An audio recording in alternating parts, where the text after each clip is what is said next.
Ne ışık ne karanlık kaldı. De gece hansımız aldı. Dinlərəm oysa ki sətirlər. Hər gecə sevginə həsrət qaldım. Qədəhlərə ayrılıq süzdün. Gözlər titrər bilməz misən? Günlər sayar bitməz mi yar?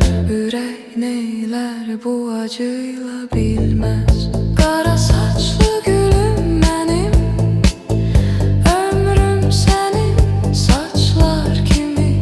Ah Nilüfer baxışlım, gözlərim eynən sən kimi. Dilim əzbər bilməz yar, qəlbim səndən bəhs edər.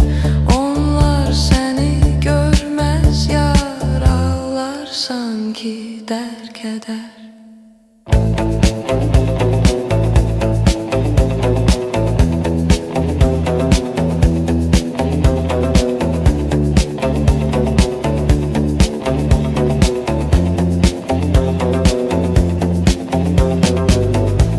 Qədəhlərə ayrılıq süzdün. Gözlər titrər bilməz misən?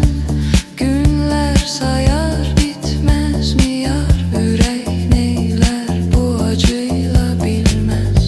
Qara saçlı gülüm mənim, ömrüm sənin saçlar kimi.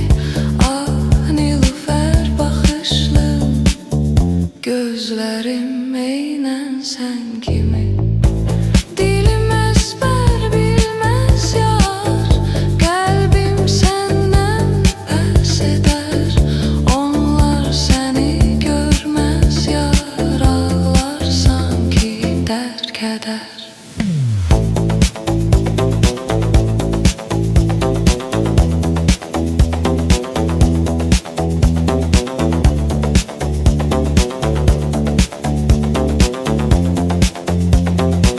Ne ışık ne karanlık kaldı.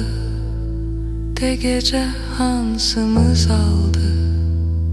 Dinlərəm oysa ki sətirlər. Hər gecə sevginə həsrət qaldı.